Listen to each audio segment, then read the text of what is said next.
रेजिजो, Easter का season अभी चल रहा है। ईस्टर के अय्याम में से अभी हम गुजर रहे हैं, तो इसलिए ईस्टर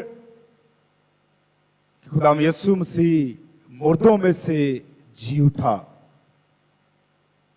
इसका पैगाम बार बार दोहराया जाएगा जब तक ईस्टर सीजन चलता है। क्यों?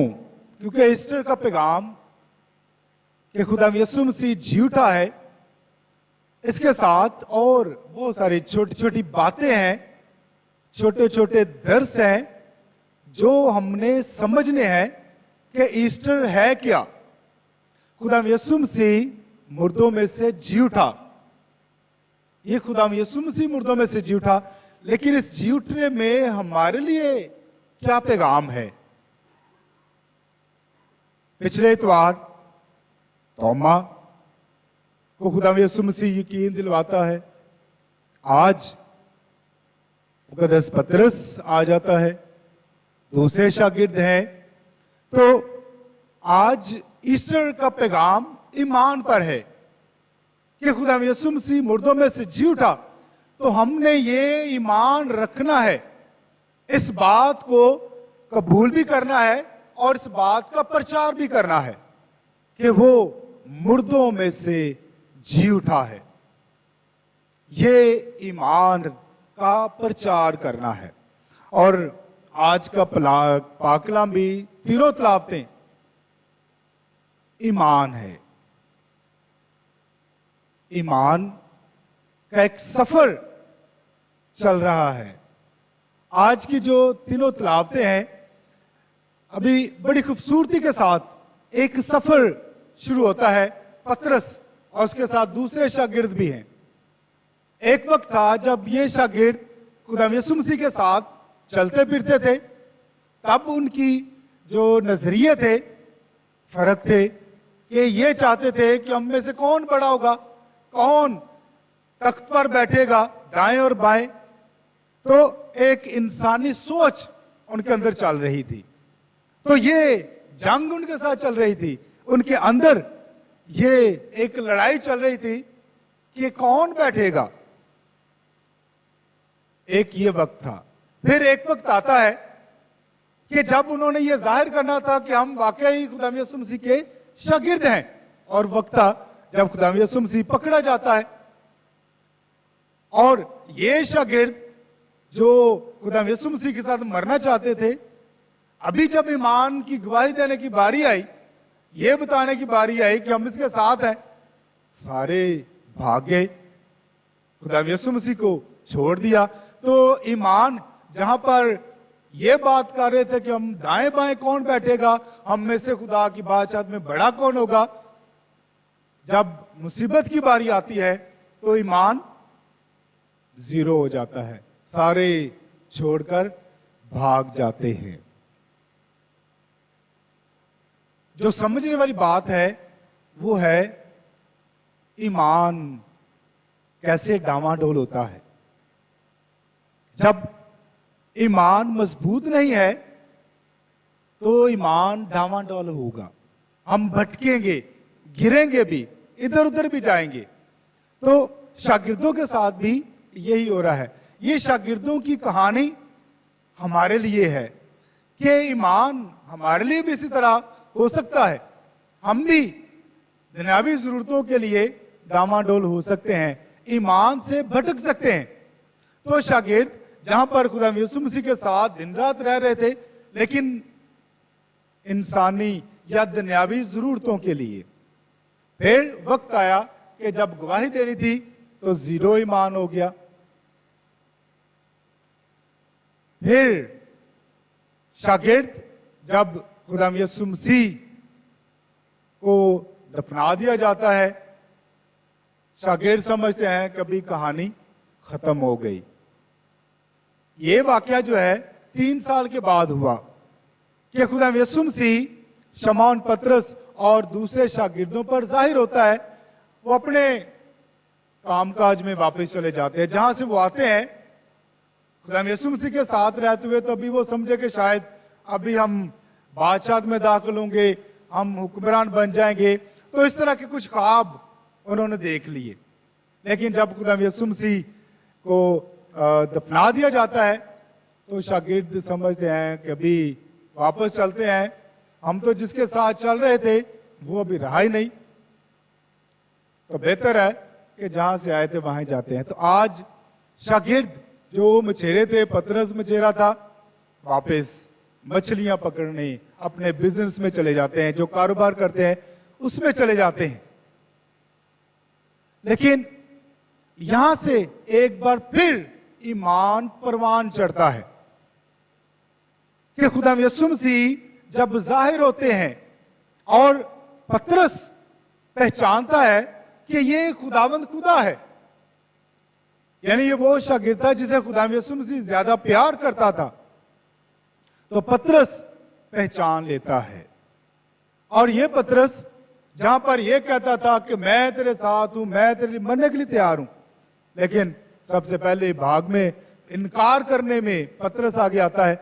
और जब खुदा यीशु मसीह उस पर जाहिर होता है और आज की इंजील मुकद्दस में पतरस पर खुदा यीशु मसीह ये गवाही देता, पेशन को ही कर देता है कि तेरी मौत कैसे होगी, कि जहां तू नहीं जाना चाहता वहां तुझे लेकर जाएंगे।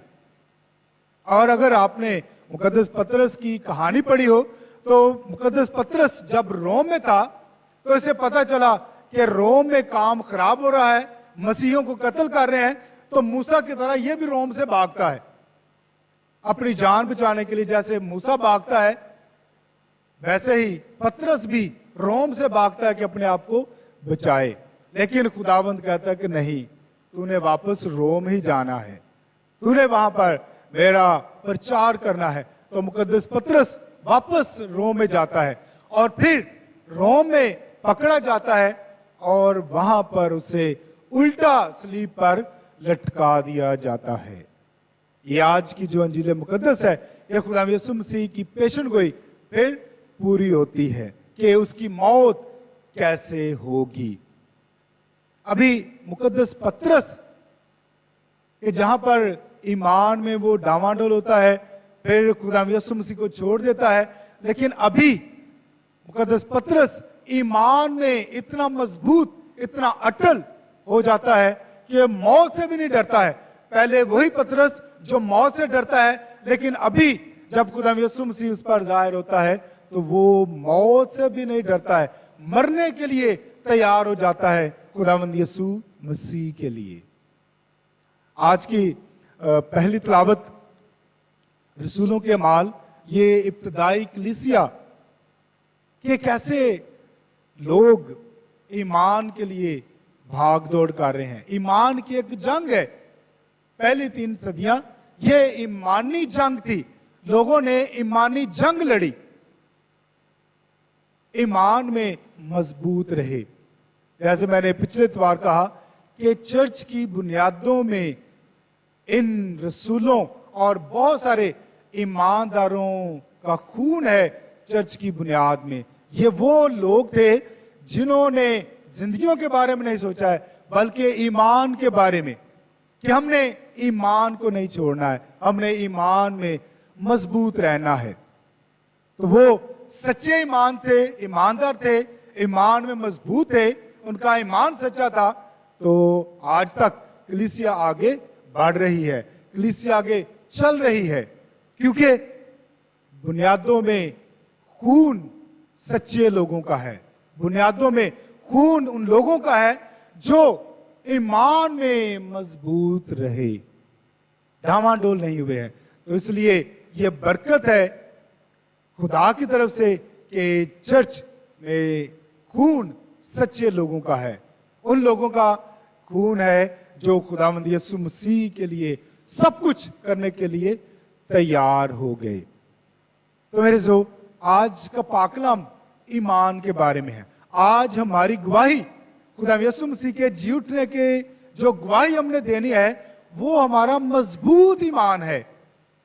अगर हम ये कहते रहे कि खुदा यीशु मसीह जी उठा है, लेकिन अगर हमारा ईमान मजबूत नहीं है तो हमारी ये गवाही मजबूत नहीं है, हमारी ये गवाही मुस्तनद नहीं है, क्योंकि हम कह रहे हैं कि वो झूठा है, लेकिन हमारा ईमान मजबूत नहीं है।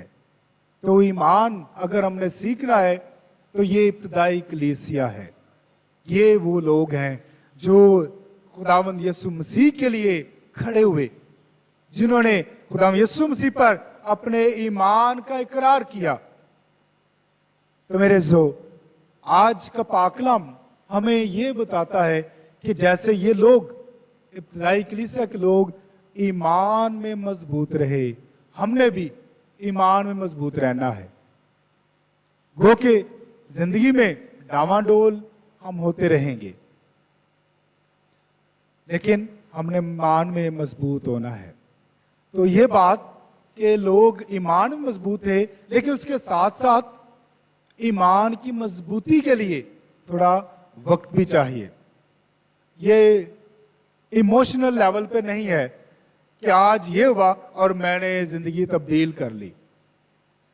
3 सदियों तक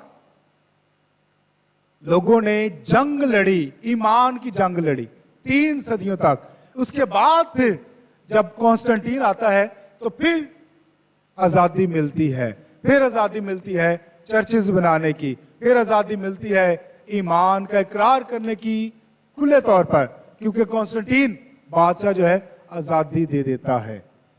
इससे पहले जंग लड़ी गई। तो ये जंग जो है हम भी अपनी जिंदगी में तकरीबन हर रोज लड़ते हैं। कभी लालच की वजह से कि हम ईमान पकड़े या लालच पकड़े, फिर हम झूठ बोलें या ईमान में सच्चे रहें, फिर किसी के साथ नाइंसाफी करें या ईमान में सच्चे रहें, किसी के साथ क्या करें, धोखा दें या ईमान में सच्चे रहें। तो ये जंग हम हर रोज लड़ते हैं कि क्या करें, लेकिन शायद बहुत दफा दुनियावी जरूरतें हम पर फतह हासिल कर लेती हैं। हम झूठ बोल लेते हैं, दूसरों को धोखा भी दे देते हैं, हम शायद बहुत कुछ ऐसा कर देते हैं कि जहां पर हम ईमान में गिर जाते हैं, ईमान में परवान नहीं चढ़ते हैं। लेकिन शागिर्दों की तरह अगर हम आहिस्ता आहिस्ता चलते रहेंगे तो खुदा यीशु मसीह हमें मजबूती जरूर देगा। खुदा यीशु मसीह हमें एक दिन इतना मजबूत करेगा कि जैसे मुकद्दस पतरस खुद कहता है कि मैं इस लायक नहीं कि मुझे सीधा सलीब दे, मेरे मसीहा को सलीब सीधी दी तो मैं इस लायक नहीं, मुझे उल्टी सलीब दे। यानी उसके लिए अभी मरना टेंशन नहीं थी, मरना उसके लिए अभी प्रॉब्लम नहीं थी। उसके लिए प्रॉब्लम यह थी कि मेरा ईमान डामाडोल ना हो जाए, मैं ईमान पर मजबूत रहूं।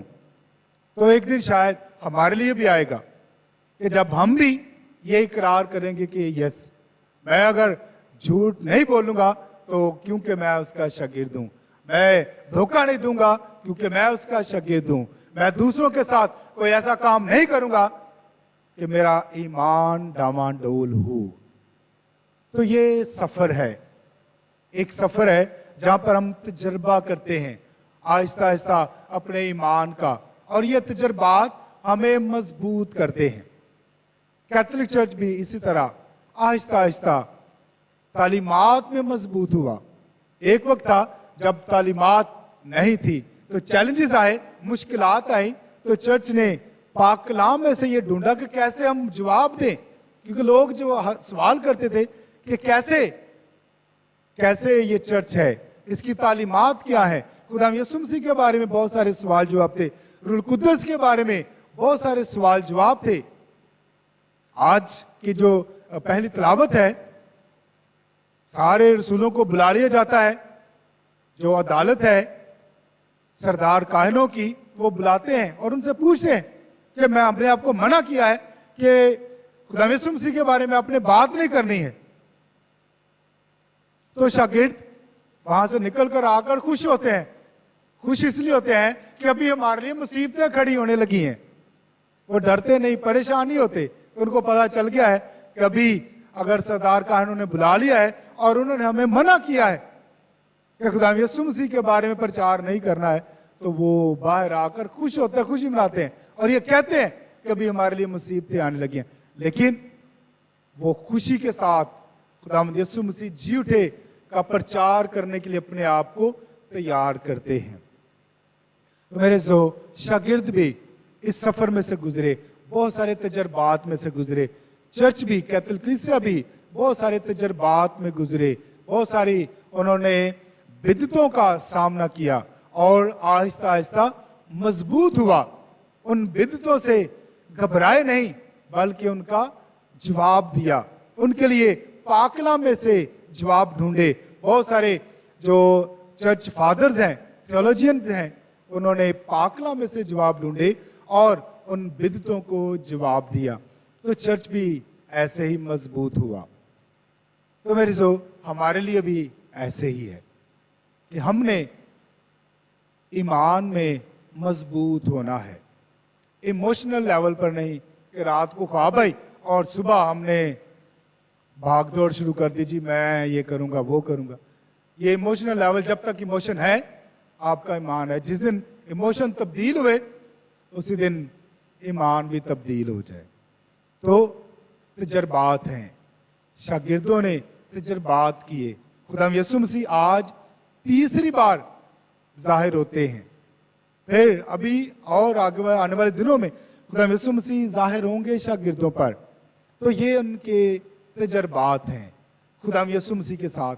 हमारे भी बहुत सारे तजर्बात होते हैं खुदा यीशु मसीह के साथ, डायरेक्ट शायद नहीं, लेकिन एक दूसरे के साथ, सिचुएशंस के साथ, कि जब सिचुएशन ऐसी आ जाए कि जहां पर हमने गवाही देनी है लेकिन हम गवाही ना दे पाए, तो हम खुदा यीशु मसीह का तजर्बा करने शायद कासिर रह जाएं। लेकिन अगर हम खुदा यीशु मसीह की गवाही देंगे तो हम खुदा यीशु मसीह का तजर्बा करेंगे। और इन तजर्बात के लिए, ईमान में मजबूती के लिए, यह ना समझे कि आपको आसान रास्ते पर से गुजरना पड़ेगा, मुश्किलात में से गुजरना पड़ेगा, चैलेंजेस में से गुजरना पड़ेगा, और सबसे बढ़कर बहुत सारी दुनियावी ख्वाहिशों का इनकार करना पड़ेगा। अगर हम उनका इनकार कर सकेंगे तो हम ईमान के सफर में मजबूत होंगे, ईमानी सफर में दूर तक चलेंगे और आखिरकार जैसे शागिर्दों ने अपनी जानों की कुर्बानियां दी, नजराने पेश किए, तो फिर हम भी उस लेवल तक पहुंचेंगे कि जहां पर हमारे लिए दुनियावी ख्वाहिशें, दुनियावी जरूरतें कुछ नहीं होगी, बल्कि खुदा यीशु मसीह हमारे लिए सब कुछ होगा। तो हम खुदा यीशु मसीह के लिए सब कुछ करने के लिए तैयार होंगे। मैं हमेशा ये गीत बड़ा पसंद करता हूं, नूर वाला, बड़ा खूबसूरत गीत है। क्या गीत है? मैं चिराग हूं, अगर थोड़ा सा ऊंची बोले, मैं चिराग हूं, उसके बाद क्या है? मैं चिराग हूं यीशु नाम का, जलता हूं उसके नाम से, जलता हूं, अपने आप को खत्म करता हूं। किसके लिए? फिर जो दूसरा मिसरा है, मैं नूर का फरजांद हूं, अंधेरे का नहीं। किसका फरजांद हूं? नूर का। तो खुदा यीशु मसीह ने भी अपने आप को खत्म किया, हमारे गुनाह अपने ऊपर लेकर। लेकिन नूर का भी खत्म नहीं होता है, वो फिर जमीन में से बाहर आ गया, कब्र में से बाहर आ गया। नूर को दुनिया नहीं दबा सकी, वो वापिस आ गया। तो मेरे हम नूर के फरजांद हैं, तो हमने जलना है, खत्म करना है, कुर्बान होना है। और ये खत्म होना, कुर्बान होना ही खुदा यीशु मसीह के जी उठने की गवाही है। तो ये जलना क्या है? कि हम दुनियावी ख्वाहिशों को खत्म करें। जब हम धोखा दे सकते हैं ये सोचकर के मुझे फायदा है, लेकिन हम धोखा नहीं देंगे, अपने आप को जलाएंगे, मुसीबत में पड़ेंगे, जब फायदा हो सकता है झूठ बोलकर, तो हम झूठ नहीं बोलेंगे, मुसीबत में से गुजरेंगे लेकिन झूठ नहीं बोलेंगे। तो ये जलना है, अपने आप को जलाना है, खत्म करना है, दुनियावी चीजों की नजर में अपने आप को खत्म करना है।